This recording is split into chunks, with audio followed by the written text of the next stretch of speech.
right, we are back. Let me get headphones back in. So Rachel and Jean waited out the storm. They took everything down and got it safe. There was some pretty big rain coming in, but they ended up saying it passed, and they're okay. So that was priority, of course, and we're reset up and ready to go again. So we're actually going to listen in here and see if we can actually get a static fire going. So, audio. Something's wrong with audio.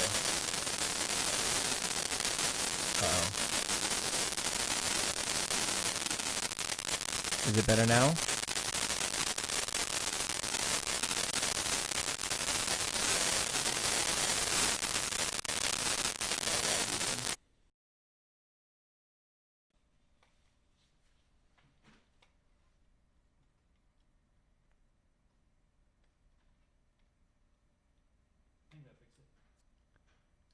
All right. Okay, can you guys hear me? Maybe it might actually be from... Okay. All right, let's bring up ambient here. So, what did you do to fix that? In case I need to know. Just for the live view. Weird. Our new live view still being funny. Okay, we are back. So yeah, like I said, we got Rachel and Jean out of there safely. Hopefully, we're gonna see this thing static fire here. We are probably within about the last 10 minutes. So thank you guys for your patience.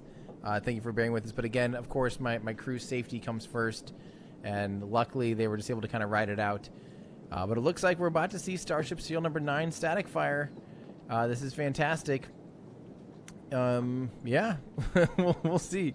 Can we increase gain a little bit on that camera? It definitely looks a little...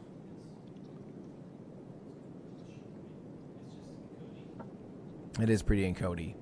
The dish, we didn't have time to properly line the dishes, so, you know, we're just winging it. We're just here for the sounds mostly, and a little bit of and hopefully make sure that we got this going. Again, of course, they always do record locally, so so if there's ever anything that we need to examine in slow-mo and 4K slow-mo, we do have that option as well. So, yeah, again, thank you guys for tuning back in.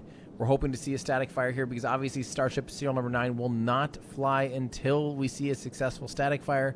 So this is a big milestone to make sure this thing actually gets ready for its flight. Again, if you guys ever need to know when this thing's flying, we do have, well, apparently now we have whenhop.com, W-E-N, or whenlaunch.com, W-E-N launch.com, which is pretty funny. So also we do have the when will SN9 launch live updates as well. So yeah, thanks for bearing with us for some technical difficulties and also just making sure that my crew is safe. You guys are awesome. So, all right. Let's see. This is from Seba for you. Says, hey, are there tests that are only fueling and defueling dynamics? Absolutely. We call those wet dress rehearsals, and we'll see them. They do those all the time. They probably likely won't be doing those. Hopefully in the future once they kind of get these things figured out. That is definitely a thing that we see happen. So, yeah. So we are seeing that tri-vent. So hopefully the next thing we're looking for. So you kind of see when we say tri-vent, notice that there's the two rear, the bottom aft flaps. There are three basically if you look at, if you're pretending that you're looking at the circle, looking kind of like up Starship or straight down on Starship. Hearing a pretty loud vent. That's a normal one. That's okay. Every 120 degrees from each other, there are these ports that can vent.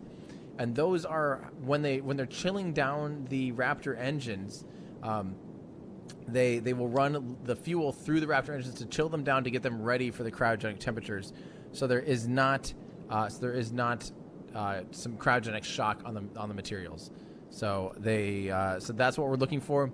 That will cut off at about T-minus 25 seconds, and then they'll start up again at T-minus 15 seconds, and that's going to be our 15-second countdown. So.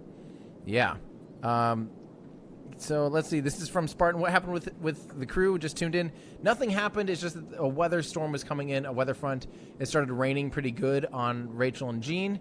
So they grabbed everything and just kind of packed up, and they were about to just kind of get out of there, but luckily the storm cleared up, so they were able to stick back around. They just kind of waited it out. They are real troopers. I tell you, I don't know anybody that's so unbothered by weather and by walking through mud, and just they are just the ultimate troopers. So yeah.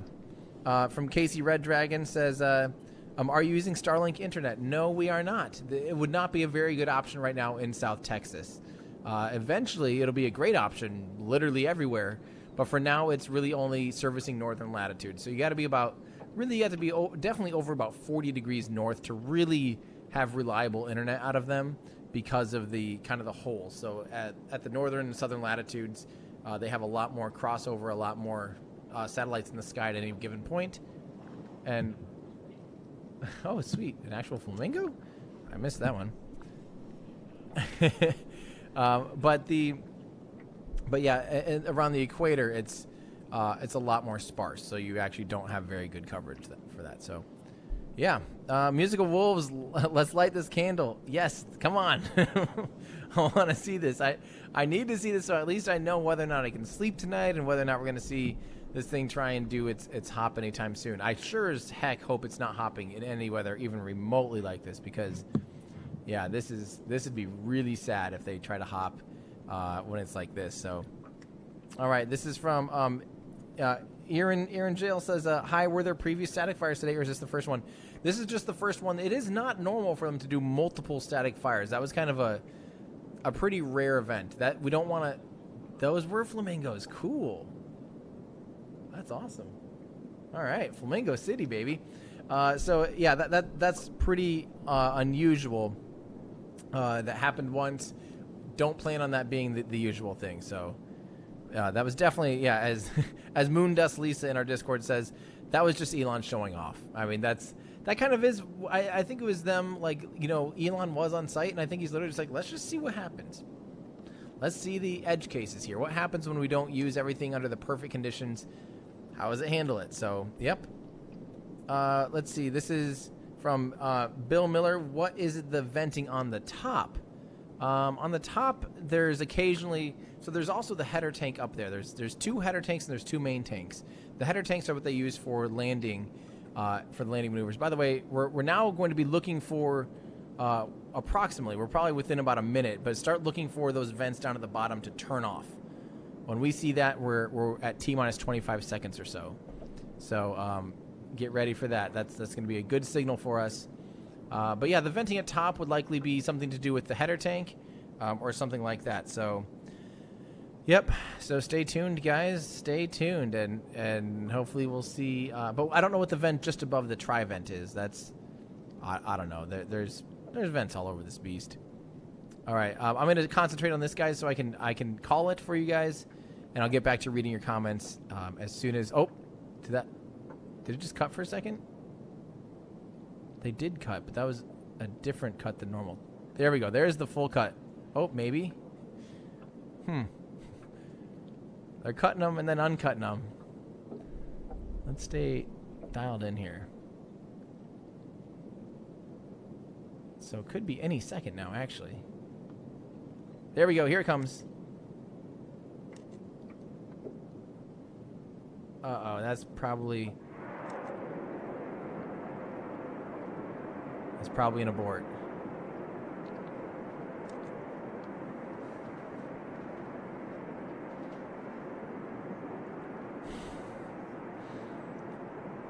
Dang it.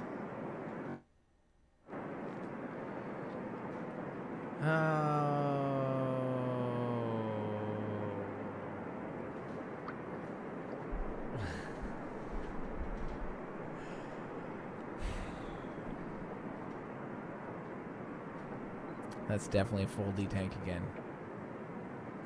So since it got that far, guys, what I'm guessing, that's most likely something where the engines didn't quite like something, and they aborted. So because we did see kind of some of the stuff cutting off, it could be a number of small issues that can trigger an abort like that. Again, a lot of this is all automated stuff. It could be a sensor saying, you know, we're at the wrong temperature. It could be a sensor saying blah, blah, blah. It could be the long, you know, pressure in this, or this valve opening a little too slowly or too fast, or whatever. I mean, there's so many things when you have a vehicle this complicated that it could be. And I don't have the information on what exactly would have caused that today. But yeah, yep. We'll see. maybe they recycle and go for it. But man, so Brennan Moses, what does tri-venting mean? Again, that's we're going to see at the bottom from our vantage point. From any vantage point from the ground, you'll only see 2 of the 3 vents. There's 1 vent per Raptor. So again, if you're looking at it from like the top or the bottom, looking up and you're just seeing the circle of Starship, every 120 degrees there is a vent line, a purge line for the Raptor cooling system and for the Raptor, some kind of Raptor something, and those do vent and all that stuff. But shoot, we did have a man. So now we will see if there's actually going to be another test still tonight. Let's see, it's almost 6. They do technically have 2 more hours. Corona Kivo on our Discord wants to know how much fuel do they put in the rocket for a static fire? Not much. Very little, in fact. They intentionally will. You can almost see the ring. So there's each tank is made out of basically the cylinder. Then you have the bulkheads. You have the bottom. Think of like a bowl at the bottom of a cylinder, right? For static fires and stuff, they don't even fill that bowl, most likely. They just put a little bit in there, and the rest of it is just helium or gaseous methane or gaseous oxygen or whatever tank it's in. So yeah, that's what's in there, and that's how much. It's not much at all. Even for the 10-kilometer hop, it's not going to be a ton of fuel either. So, all right, this is from Melon Musk. Is this static fire using fuel from the main or header tanks? We assume the main tanks. That's a lot more common, but we don't actually know for sure, but likely assuming the main tanks. DoHack12, what does your crew do, and are you going to do a portable studio tour? Keep up the good work and love your content. Well, thank you so much. So the crew, at this point, we have kind of a handful of people between people volunteering and people working, hourly or on day rates and stuff like that. So Andrew's kind of the main other person in the production world, Andrew Taylor, and he runs. So he works. His normal day job is working for ESPN and news channels and stuff like that. A cam operator and producer. And so he's when he's free, as we're finding out, he's leaving tomorrow. He's helping out a lot here and doing a lot of the co-editing and editing of the videos these days. Doing a lot of the After Effects stuff. So that's another flamingo, I think. Dang. Yeah, so he's kind of the main person that I started working with last year. We also, though, had a lot of volunteer people doing a lot of web work, and as of this year, they are now officially part of the web crew. So they are now going to be paid people working on these awesome articles as the articles are getting way more involved, as the website's becoming a way more involved thing. That they're a huge part of the crew now as well. Of course, we have Rachel and Jean from S Padre who helps get these cameras out there, running back and forth and doing a ton of stuff. They're been a big part of the team for almost a year as well. So they and we take care of them, make sure that we're paying them for their time and effort and energy, because they are never ending with energy. It's unbelievable. I don't know anyone who's their age that has just that much energy. It's just amazing. The work ethic of those two people is incredible. So, and then also we have Ryan Chalinsky and Mary Liz Bender, who we don't really, we kind of more collaborate, and they're with Cosmic Perspective. You guys have probably seen their videos online. They're absolutely incredible. Some of the best filmmakers I know, period. And so they we work together with them. We're kind of all a crew. I like to collaborate. I like to try and work together on things. So like when we're shooting, it's kind of just like our cameras. I'm not going to be like, hey Ryan, you can't use my video because it was technically my camera. Because we're all setting up each other's cameras. We're all running and recording on everyone's stuff. And then it's like we have this big giant pool. Ryan will edit these amazing videos together. We'll throw together kind of maybe just the more straight shot cuts, so you can kind of see stuff in slow-mo and stuff like that. And he'll make art out of it. And I think that's to me, that's the way to do collaboration, is not to try to shoehorn and be like, no, this is my. But also we have a young guy named Cooper Hyman, his girlfriend Caitlin, who have been out here a lot. And they've been out at Starship stuff, filming a lot. and they're going to be filling in a little bit with Andrew and/or filling in with Ryan. We've been kind of training them behind the scenes on all the systems since I am going to be losing Andrew. I don't necessarily know how to run everything, or I don't have the grasp and/or the ability to do that. The setup here is completely different than my setup at home. It's a lot more involved. It's actually a lot more robust, and it's a lot, it's made for, it is just simply made for live production. And it's very, very, very different from anything that I've ever dealt with. So we're going to have some, what would the word be? What are those people like when you're an apprentice kind of? Yeah, we have some apprentices that will be helping us on launch day. So, and then of course we have the moderators, the YouTube mods. You guys see them helping to make sure the community stays amazing. They're a very big part of the team as well as the moderators in our Discord channel too. So the team is just like constantly expanding.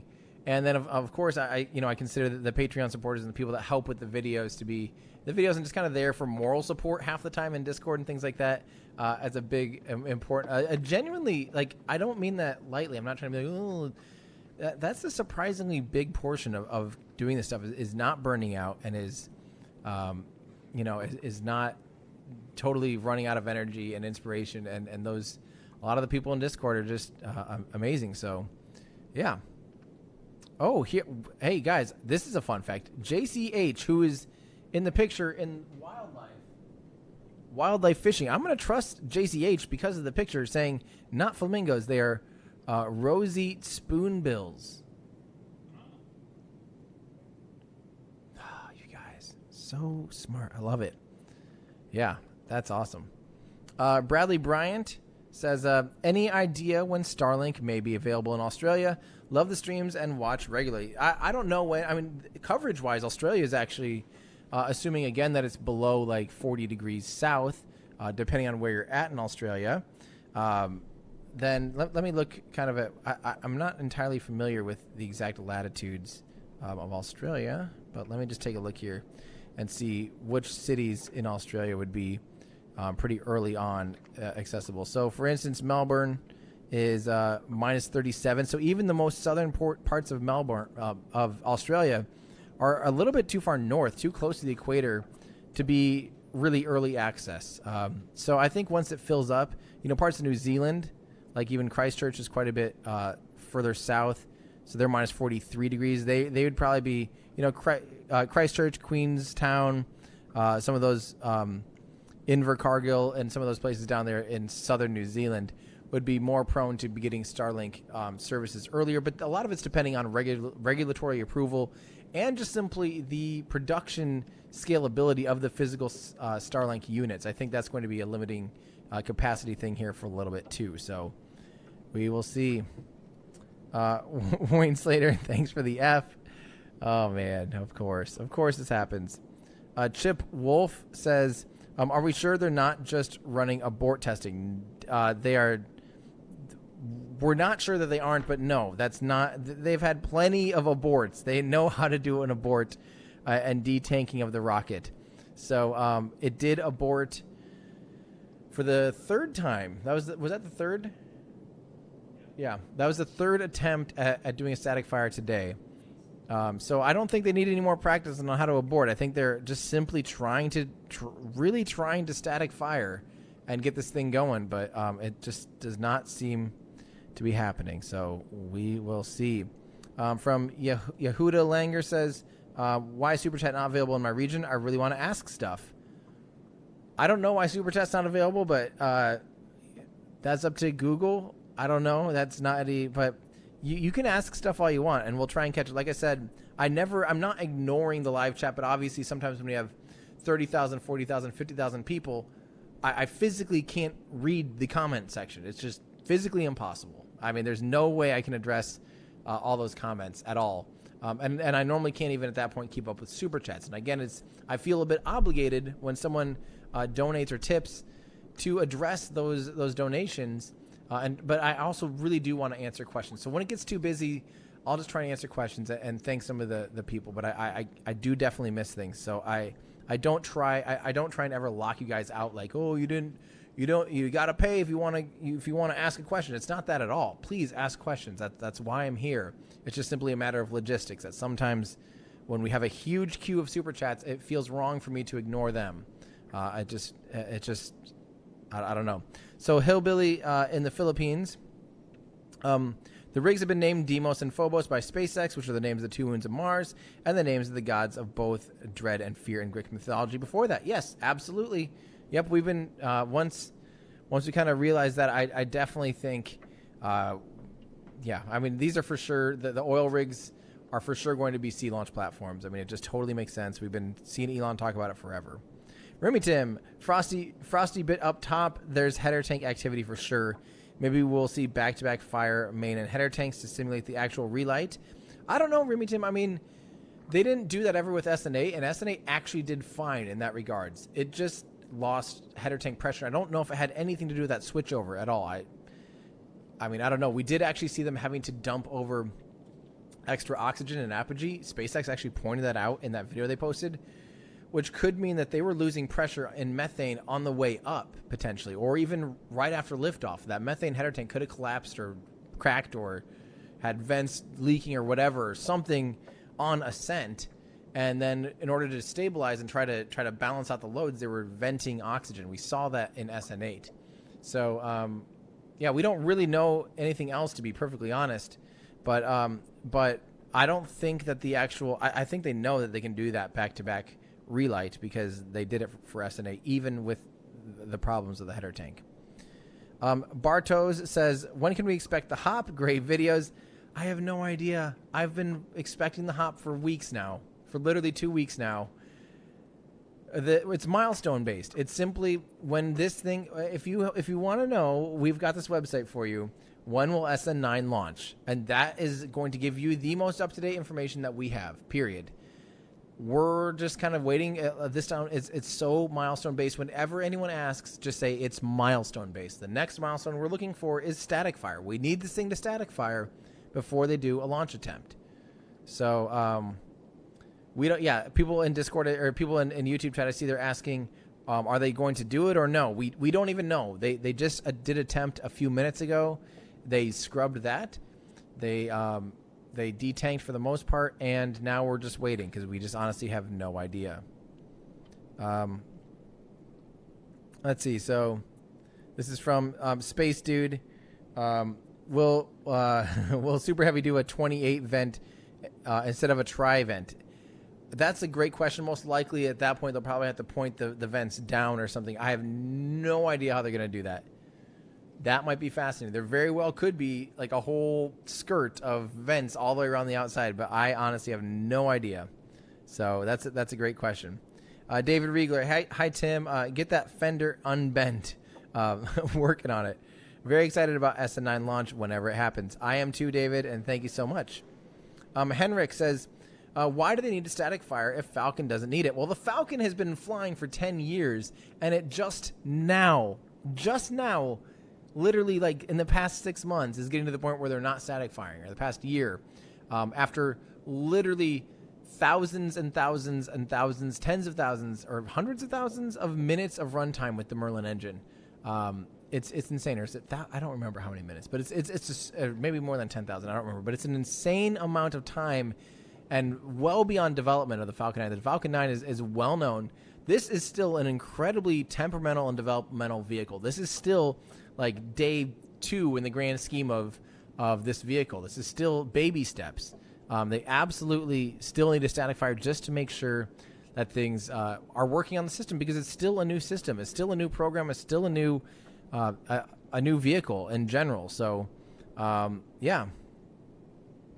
All right, this is from a new membership. Thank you so much from Thul Fakar. New membership. I appreciate that. Let's see. This is Groovy Donkey. How often do they static fire before they fly? There is no set amount. They static fire until they see that the vehicle's ready. So, it might be once. It could be a single static fire. They definitely sometimes tend to do, it looks like serial number 8, did 3 or 4 static fires. This vehicle has already actually done technically 4 static fires, but now that it has new engines, they'll want to static fire those engines as well. So I'm hoping that we only see one more static fire before they launch. So there isn't some just preset or predetermined number. It's, again, milestone based. Once they know that they have the data they need and they like how the engines are performing, how the vehicle's performing, then they'll look at going to the next step. So let's see here. DY Craft Reviews, do you think they will paint Starship or will they leave it silver color? So the moon variant of Starship, the lunar variant, is looking like it's going to be painted white. And we don't actually know the exact reason for that, but I'm guessing that the normal system will maintain that it will be not painted and it will maintain the shiny stainless steel look. So we don't really know. Some of that stuff we'll just have to wait and see. But I'm guessing that for the most part, the ones that we see day to day will always be stainless steel, shiny silver. Whatever says, do you think there may be prolonged problems because when SN9 tipped over that are giving them trouble? I don't think so. I think we're just seeing, guys, remember, again, developmental vehicle. It's very temperamental. I don't think we need to read into too many things. If the vehicle passed its cryo test and getting filled and doing a pressure test, I think they know now how damaged it got from being tipped over. The thing is relatively it's a simple shape. They know how much pressure, etc. They know all of the different things about it. So it's not like, oh, it tipped over and it slightly dented the sensor or something. No, the sensor's giving them problems. Like I just don't think that's even a possibility. Yeah. From Asborn Oling says, we're going to look back at these early days fondly. Yes, we will. So those of you that are frustrated right now going, oh, just trust me. These are golden times. I know it's frustrating to, when's it going to hop and all that stuff. But just be excited that we get to see this progress and all this stuff. It's going to be awesome. Alex says, what causes an abort for static fire? Something up in the tanks or fuel pressure? It can be a litany of things. It can literally be hundreds of different things, and I don't know any particular, each time. Sometimes Elon lets us know on Twitter, why they aborted, or, when they abort. Sometimes, again, like I said, it could be the fuel is at slightly the wrong temperature or pressure, or a valve opened too slowly, or the main engine combustion didn't ignite, or the pre-burner didn't ignite, or there's low pressure observed in the pre-burner, blah, blah, blah. There's limitless options of what can cause a scrub, and only when they all work out do they not have to do an abort. So, this is from Andrew. Tim, would love to know if you're a Star Trek fan. I know a lot of people in the space industry were inspired by Star Trek. Were you? I heard Jack Beyer mentioning on NASA Spaceflight that he's going to get his nerd card revoked by saying he wasn't a Star Trek fan. I'm kind of the same way. Didn't grow up with Star Trek. Don't have any attachment to it. I'm also I'm not a big sci-fi fan. I'm more, I've always been I like hardware. I've always been a fan of cars and motorcycles and things that go fast. That's kind of what's been drawing to me. It's not actually that the grandiose sci-fi aspect of things. It's the actual hardware and the engineering of things that makes me excited about spaceflight. But yeah.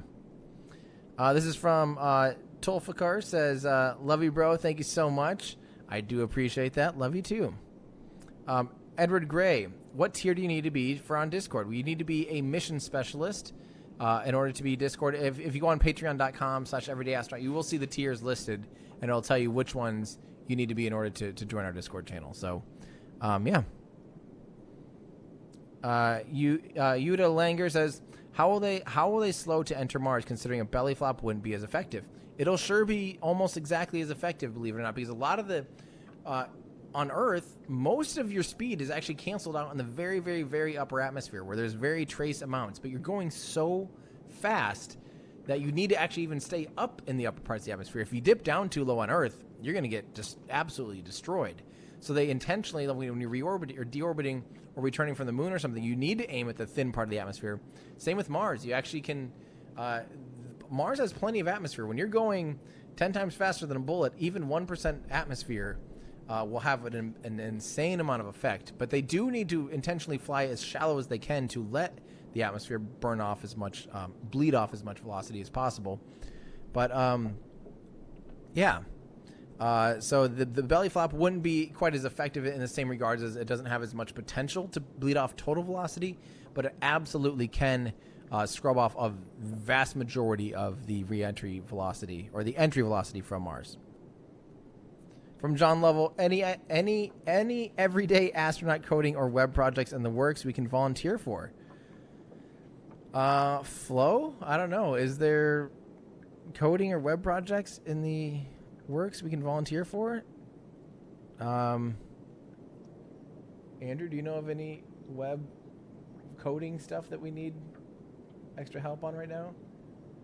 Kind of seems like at the moment, I think we actually have a decent amount of help and relatively focus on what does need to be done, but we'll probably at some point we'll be posting. We might need some more help with writing and maybe a couple other people, and I'll definitely let you guys know if that is something that I'll definitely let you guys know if that's something that we do need on the site, and we'll put a call out there for people.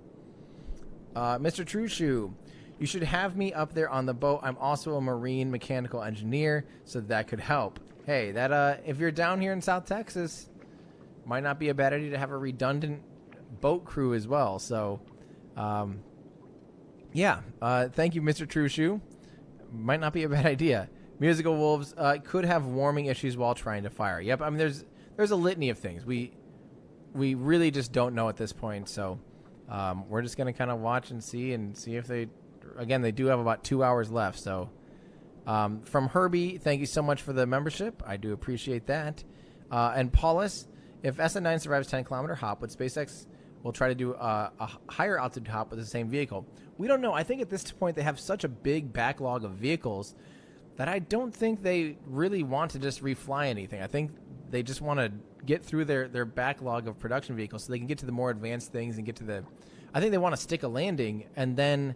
but I don't think we're going to see reuse until they really have a need to reuse for now. They'll likely recycle and reuse the Raptors when stuff lands and is successful. But as far as flying old hardware at this point, I think they're just simply trying to hit milestones and then get to the next one and get to the next step, get to the next phase as quickly as possible. And it's not necessarily about reuse yet because the vehicle is designed around reuse. At this point, it's about manufacturing and nailing and solving some of the problems of the re-entry and landing some of the things that are unique to this vehicle. Sorry, if you can't tell, I've been talking for like 12 hours in the past 15 hours or something stupid like that. So my voice is going. Wayne Slater, thank you so much.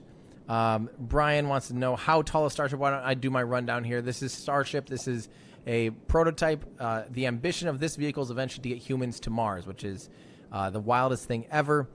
And it's currently in this form. This is just the upper stage of Starship and Super Heavy. It'll be a whole system, but this is just the upper stage Starship that they're working on right now. It's 9 meters wide, so 30 feet wide. It's 50 meters tall, which is 165 feet tall. It's made out of stainless steel. It has 3 full-flow staged combustion cycle methane-powered Raptor engines tucked inside the bay. Kind of, you can see where there's that white ring that is that right there is because of the liquid oxygen. But below that section is where the 3 engines are sitting for now. So, yeah. And then, so that's how big it is, and that will be sitting on top of a 70-meter tall, so 240 foot tall or whatever booster that's going to be just plain wild. From Chandler King, hi Tim, what book would you recommend for someone just learning about rocket engines? I love your video on the full flow stage combustion engine and find everything so fascinating. Well, unfortunately, I don't really have a good recommendation for that. Maybe that's something that I would like to do someday. It's just kind of a, beginner's guide or something. So, yeah, because for me, I just kind of had to learn it by talking to people, asking questions, watching videos, and like literally Kerbal Space Program. I recommended a few books earlier, and the few books that I can kind of recommend that aren't necessarily related to rocket science per se, but just kind of aerospace books would be Mission to Mars by Buzz Aldrin. There's also a similar book. I don't know if it's called Mission to Mars, also by Robert Zubrin, but it's something like that. I'm blanking off the top of my head right now. There's also John D. Clark's Ignition, which is a lot more chemistry-based. I'm not as excited about that one. Just doesn't quite click with me as much. There's Elon Musk's biography, which is really fascinating. There's also books, by Chris Hadfield's book is wonderful. There's a lot of really good books out there, but very few just actually on the hardware. So, yeah. This is from Mr. True Shoe again. I plan on making trips anyway in Central Florida. Had to find a place with a great view, like a boat. I'll figure out your Discord to get info. There you go, Mr. True Shoe. That's awesome. That's awesome. Toxic. Hi, you probably won't see this, but I bought some shirts maybe a week ago, and they just came in the mail. Hey, Toxic, I did see this, and thank you. Thank you for saying hi and the support. I really do appreciate that. You know, when you guys support me in that way, it definitely helps make all this stuff possible, and I truly do appreciate it. I'm glad that they came in. And for those of you wanting a full flow stage combustion cycle hoodie, they just finished production. I think they're hopefully back in stock. If they aren't back in stock today, they literally will be like tomorrow or Friday. So yeah. So thank you for your support, Toxic. Vinny, for the Tim new car fund. Hopefully I don't need a new car. Hopefully it just works out that it can be repaired. I mean, it was just a fender bender, really. I mean, obviously the airbags going off was not that great, but yeah, hopefully I don't need a new car, but we will see. Thank you very much, Vinny. I do appreciate that. Gabriel, do you know of any augmented reality apps to help visualize the true size of Starship? Love your work, your enthusiasm, and your pedagogy. I don't even know what pedagogy means, but you're welcome. I would say Rocket Explorer app by Casper Stanley is awesome. Is there anything else augmented reality wise besides Rocket Explorer? Oh, you're right. That's just exploring. Yeah, I'm trying to think of what. Yeah, ULA has one that's only ULA rockets. I think there is one. There's definitely one. I can't think of. What happened to the car? We got hit while ending the stream. Literally, we should have been live. We were parked off the side of the road, right at the end of Boca Chica Boulevard, right at the entrance to the beach. Oh yeah, Hop AR. Yeah, I do know Hop AR. Hop AR. There you go. There's one that does augmented reality for Starship. Yeah, we were parked at the end of Boca Chica Boulevard, right at the entrance to the beach. We had literally stopped for about exactly three seconds. Sorry, and a car was trying to leave the beach at a high speed. You kind of do have to go quick to get off the beach. And they lost control and smashed straight into us while we were still in the car. And yeah, it's a huge mess because they were uninsured, they were unlicensed and unregistered, and yeah, now I have to pay a lot of stuff out of pocket, which is not what I want to be thinking about right now. It's not like we have enough stuff going on. We have enough stuff to worry about. The last thing that I wanted was to worry about any of that stuff, but we're fine. We have a little piece of Miko right here. Miko will get fixed up, I'm sure, no problem. But yeah, we'll see. This is from Hims Sendel. Ice on the tanks. Yeah, there is definitely ice on the tanks. I don't have any idea what they're doing at this point. Yeah, it's sometimes, once they vent out, don't forget it actually is really cold at that point because your laws of thermodynamics. It can get even colder when you're venting, and that's pretty normal. It does chill up the tanks pretty good. And it's night. It's easier to see the frost at night sometimes. But I don't know. No one knows what's going on. Jamie Williams, hi from Cornwall, UK. I work in the space industry on the world's first commercial deep space antenna at Goonhilly Earth Station. That's super cool. I did not know about any of this. Well, thanks for saying hi, Jamie. That is awesome. It's the world's first commercial deep space antenna. That's amazing. Cool. I like hearing that. Send Miko to Rich rebuilds. It's mostly just body work, and in that case, I think I'll take it to a bodywork expert. No offense, Rich. I've seen some of his handiwork on some things, and the electrified garage would be an incredible garage to go to. But as far as body work and some of I think he's got other things to do. He's got lots of fun things. So, yeah. From Ban, greetings from Toronto, Canada. In lockdown, stay safe and also hydrate. I do need to hydrate. I literally ran out of water. I am dying. Aaron Ellington. I was in town about 5 miles away when the truck crashed into you. I'm glad you are okay and hope the other party pays for the damages. I don't think the only option would be to get the other party to pay for damages would be to take them to court. And that's not worth my time. The poor kid, it was a young kid. He obviously doesn't have enough money to properly insure his vehicle, let alone do anything else. It's not my intent to try to. That would, by the time, it's just not worth it. It's not worth it. It sucks that that's the reality. At this point, my time, I'd rather just spend my time working on this stuff than trying to take a kid to court to cover. The bigger thing for me is it's already going to take. Miko's has to go 5 hours away. Has to get up to San Antonio to get body work done. That's the real bummer. Money, whatever. Money happens. Money comes and goes, and things happen, and whatever, it'll be fine. But the time is the thing that sucks, and the stress of we have so much we're trying to do, so much going on, so low on energy already, just kind of sprinting constantly. Having to worry about all this stuff on top of it is just not at all. Yeah, not at all the type of thing we'd want to worry about. From Cody Lilliston, do you think SpaceX will take SN10 to Pad A before SN9 has its flight? What if SN9 has a rud and sends shrapnel onto SN10 and damages it? What if? I don't think they'll get SN10 to the pad before SN9 flies. I think they'll probably want to get SN9 flying. I don't think it's worth them having SN10 on the pad in case it ruds. Even on landing, that could be pretty bad. But these vehicles are pretty robust. We've seen this one tip over. It's stainless steel. It's actually pretty strong material, and there's a chance that, there's a chance that you could have one rud on Pad A and have the other on Pad B, or vice versa, and it'd probably be fine, or at least repairable. So I don't know what the answer to that is. But I don't think we'll see 10 on the pad before 9 flies. That's my guess. Edward. Wow. Edward Wharton. Next 5 questions for Tim is free after this donation. Edward, thank you so much. You don't have to do that. Everyone in chat, please just say thank you to Edward. That is incredible. Honestly, thank you so much. That just means the world to me. And yeah, thank you. Thank you so much, Edward. Edward, thank you, Edward.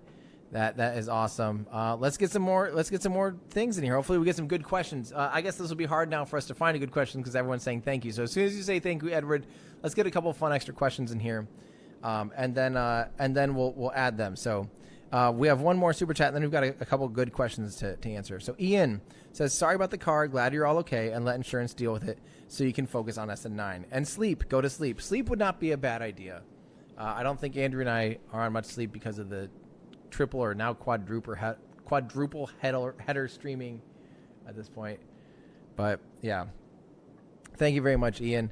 From Ken Crocker, what changes did SpaceX make so that SN9 doesn't explode like SN8 did? The only thing we really know for sure, likely actually small tweaks, but they are now pressurizing the header tank, the methane header tank, with helium. Now, we don't know the exact reason, but there are a lot of but there's potential problems when you're using autogenous pressurization. So that's where you're using, for the methane tank, you'd use gaseous methane, it's to backfill where the voids would be when you're draining the liquid methane. Same with oxygen. You normally could backfill it with gaseous oxygen instead of, or there's, when it's draining the liquid oxygen. So there can be issues with that. There apparently was some kind of issue that helium can solve, which makes you think that it could be some kind of phase change problem where, something happened and, you could have cracked. You could have had expansion or massive liquefaction of methane. And it's really hard to tell what exactly happened without inside knowledge. Elon hasn't given us an exact thing other than they switched to helium. And luckily, that must have been a really quick and easy thing to do because it took them only about 2 weeks to switch it and get SN9 out on the pad. So having helium temporarily now, of course, the long-term goal is to go full autogenous and have no helium on the vehicle at all because it's you can't get helium on Mars and it's way cheaper. But at the same time, for now, just let them, figure out one step at a time. So, all right. From Mufadi says, would like to know about SpaceX acquiring the oil rig for Starship landings. Is it possible they can land Falcon 9 boosters as well and save the delays with weather issues on floating? I don't know about landing Falcon 9 boosters. I have a feeling it'll be pretty well dedicated to, because they're not going to want to move that thing around a lot. I'm guessing, as semi-submersible, normally those things are like chained down to the ocean floor. They're going to be quite different quite different than the Falcon 9 drone ship, which just kind of sits there. So I don't know about trying to use it for for Falcon 9, just because those positions are often so different. So I think, yeah, I mean, personally, it just kind of seems like this is definitely for Starship only at the moment, but it's definitely possible, and it's definitely what they're doing. That's for sure. Space Gnome says, Tim, you along with Scott Manley, Matt Lown, and many others have probably helped many realize their dream of going into the aerospace industry, including me. Good job and keep up the amazing work. Well, thank you so much, Space Gnome. Good to hear from you, and thank you so much. Nick Dion says, shout out to today's sponsored Edward. Thank you, Edward. Yes. Seriously, Edward, again, thank you. And thanks, Nick. I do appreciate that. Oh, this is from a certain Cordy197. I have no idea who that is. Man, that is a weird name. No, this is a Florian. He is the manager of the web crew who helps us keep the website rolling. Awesome. So everyone say thank you, Flo. And Flo, what's the best website to stay up on Starship things? Well, guess what? We do have a website called everydayastronaut.com. So when you guys want to know when's it going to fly, guess what? You can go to everydayastronaut.com. Here, let me show you how to get to this one, just so you know. Everydayastronaut.com, featured posts. When will SN9 launch? If you're on mobile, it'll be at the bottom. But when will SN9 launch? This will give you everything that we know and keep you up to date on everything. So there you go. SN9 updates. So we're as up to date as you guys will be up to date as I am if you are on this site. You can also go to this by going to whenlaunch.com, WEN launch, when launch, and get to that same thing. But we also do have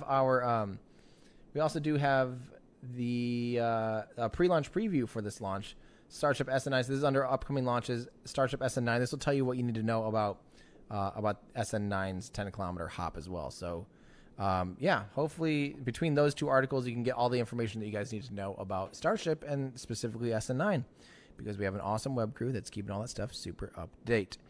All right. Jonathan Alter, who would you choose as the lunar lander for Artemis? To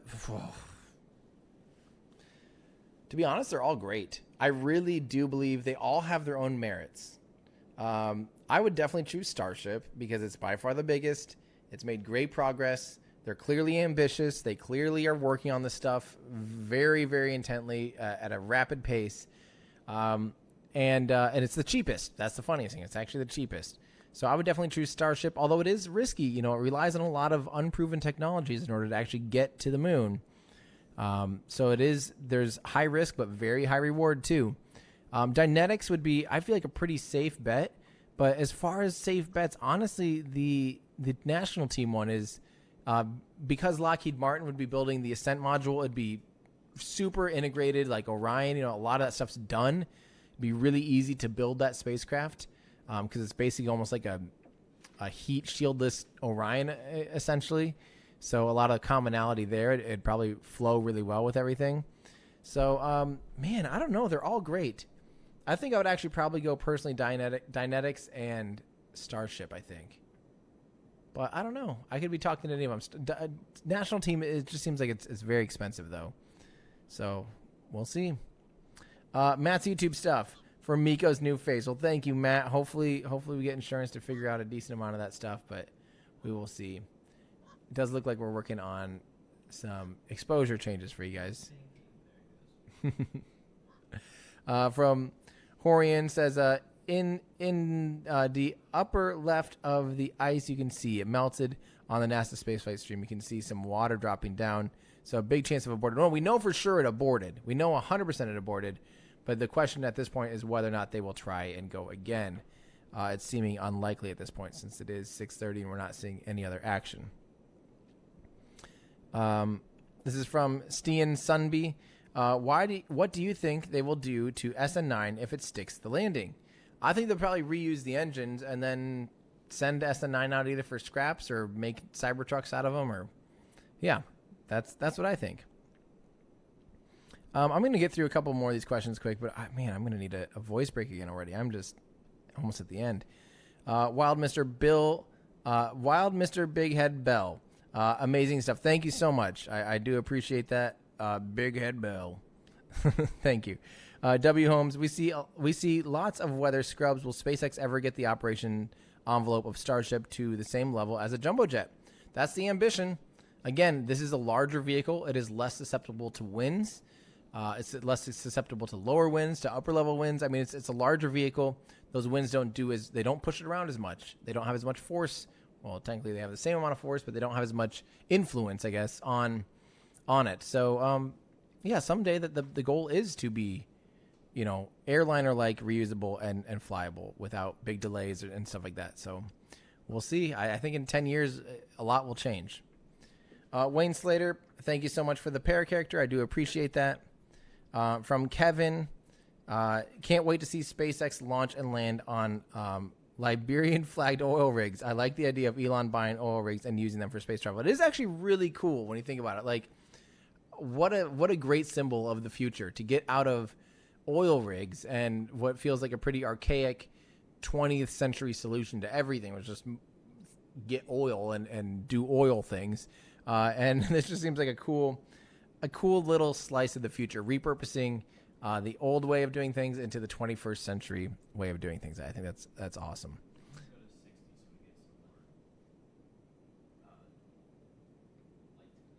Go to 60 to get more light. Why would they get you more light? Why can't we go down to 1/30th? Oh, we'll just turn off VFR. You're gonna have to do that on the. Okay, I see what you're saying. Oh, I think you meant on the encoder end. I'm like, why would you?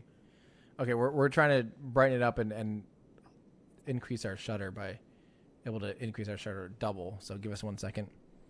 Thank you, Alex James. Though I do appreciate that.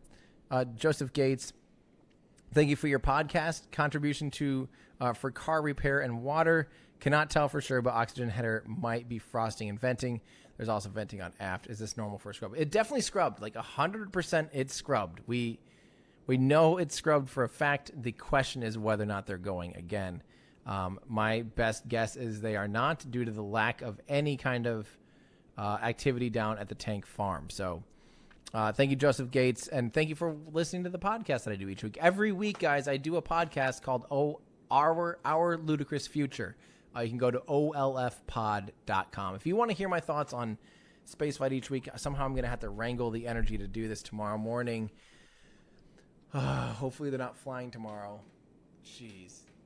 But yeah, I'll be recording tomorrow. It is olfpod.com. If you guys want to listen, it's on YouTube. It's also on Spotify and all other media players and stuff like that for podcasts. Yeah, Our Ludicrous Future. Have a listen. Yeah, our encoder seems to be pooping the bed a little bit here. Not exactly ideal. We're getting, this is the Nintendo, Super Nintendo look now. It's a cool setting. It's a little retro. We're going to see if we can get something else from it. Obviously, nothing's going to be happening right now. Erasmus Device, thank you. Good hearing from you. Matthew Bacon says, hi, Tim. Thanks for all your content over. Really appreciate the work you guys put in. Have you ever discovered information that you weren't allowed to share on your tours or facilities? Oh, for sure. When you visit a tour, you sign an NDA that says I won't talk about what I saw here. So yeah, there's a lot of that type of stuff. From tours of any rocket factory. I've been to a handful of them now, and there's stuff you just can't talk about. And yeah, it's exciting stuff. And I do have to say, having been to SpaceX handfuls of times, that Elon definitely talks about a lot of things that I think only Elon can get away with talking about. That's for sure. He shares a lot of stuff that would normally be off limits to the general public. So just consider yourselves lucky. There we go. Much better. Chris Silver, any plans for sea landing? Can Miss Tree or Miss Chief take a Starship or Super Heavy? Oh, God, no. No. Oh, no. Miss Tree or Miss Chief can't handle a Falcon 9, which is only about 20 tons dry at all. That would sink Miss Chief or Miss Tree. The fairings are only... Yeah, the fairing is about the size of the boat. Like half the size of the boat, basically. It's huge. When you see a fairing on the back half of of those boats, you understand just how big those fairings are and how small those boats are. Yeah, if super, yeah, no, I'm sorry, but definitely no way. But sea landing, absolutely sea landing, but it won't be on either of those. It'll be on the oil rig. The oil rigs will probably be a launch and landing site, just like we saw in the 2017 renders. You know, we've seen this coming forever. We've seen this coming for a long time. Peter Dallas, do we know if SpaceX is using helium to pressurize the oxygen tanks as well? Thank you. So we don't know if they've switched, but we know that at one point the whole vehicle, likely SN8, was flying entirely with autogenous pressurization. We don't know if they needed to make changes specifically to the oxygen tanks for the rest of Starship, but we will find out. Maybe we'll find out. Maybe Elon will let us know. So thank you, Peter. I do appreciate it. Eric, pair character, thank you so much for that. I do appreciate that. And from Moon Stratus, I do appreciate your tip. Guys, I'm going to do another voice break because I am dying over here. We'll leave this running for a little bit here and see if we see anything else. If we don't see any action in about the next 15 or 20 minutes, I think we're just going to call it a night. I'm going to get the crew home finally. So, all right, give me a little break here, guys. I might pop in here in a little bit, but we will, we will keep our eyes on it. So I'll be right back.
So, as you guys are seeing, there is a large double vent, and that does mean that they're fully detanking.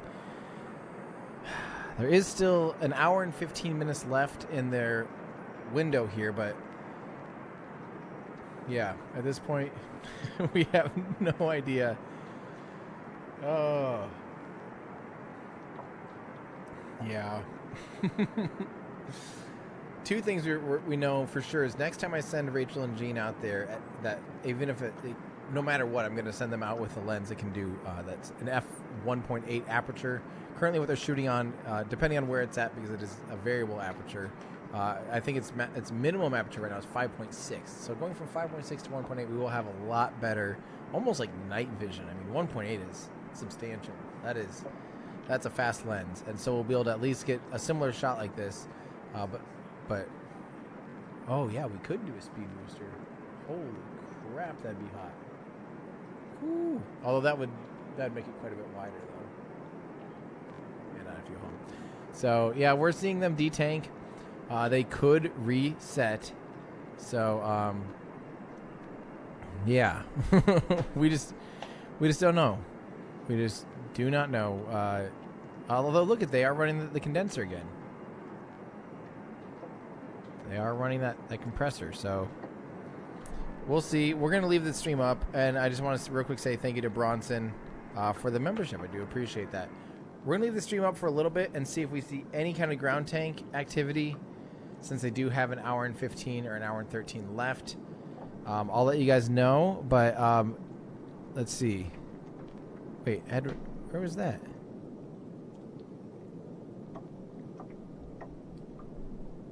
Hang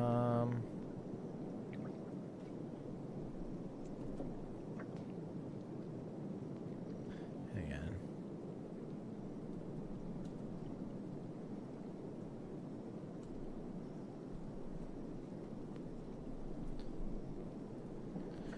All right. I think, guys, yeah, they definitely are detanking, but that can be them recycling sometimes. We did see a similar thing like that on the day that they did triple static fire. We saw them hold on for a long time and then kind of detank and do some stuff. And then the condenser is running again. So they might be going for it. We'll look for ground tank clouds. I'll come back on if we see ground tank clouds. But if we don't see that in the next half hour for sure, I'm going to pull it and get Rachel and Jean home safely. So, all right, stand by, guys. We'll leave the stream up and running for you guys. So, good luck. I hope you have patience because I'm sure running out of them. I am getting tired. All right, we'll be back.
All right, for those of you 3,000 people still watching,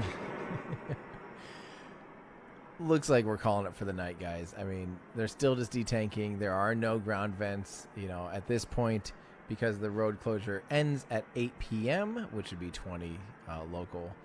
As you guys know, that's about 2 UTC. And for those of you, if you happen to still be up in Europe, we're not going to see it today. The ground clouds, you know, normally we'd see a lot more activity if they were actually trying to refuel and go for another attempt. So I'm going to go ahead and call it so that I can get Rachel and Jean back home. But let's go ahead, and we did have one more from the Bad Boys LP. You didn't see my first donation. Sorry, how did I miss that? I feel like we get to all of them. I love your work. You got me into the space thing, and I even bought merch. So thank you. Fix your car. Well, thank you very much, the Bad Boys LP. That's awesome. I do really appreciate that. But yeah, that's I think that's gonna do it, guys. I think we're gonna go ahead and call it so that we can pack up and I can be done streaming after about the longest 24 hours of streaming of my life, basically. I mean, literally, think about it. I think we were live altogether for something like at least 12 hours of the past 20 hours. I have no idea. But it's been a lot, so I'm ready to get some food and turn off and get my butt to bed, because we might have to do this all again tomorrow at this point. So, yeah. All right, guys. Thank you guys so much for joining me, and hopefully we do see a serial number 9 static fire. Again, if you want to help me do what I do, consider becoming a Patreon supporter by going to patreon.com/everydayastronaut, and you can join access to our awesome Discord channel. And yeah, that'll be... that's where you can find me as we continue to wait to see when serial number 9 will fly. All right, guys, that's going to do it for me. I'm Tim Dodd. Oh, Aaron Jackson, you snuck in here. You sneaky Aaron Jackson. Maybe you can vent with you can vent with an SN9 cold one. At this point, it's going to be necessary because it's been like a long 24 hours. But we're surviving. So, all right, guys, thank you so much for hanging out. And yeah, that's going to do it for me. I'm Tim Dodd, the Everyday Astronaut, bringing space down to Earth for everyday people. Goodbye, everybody. Have a good night.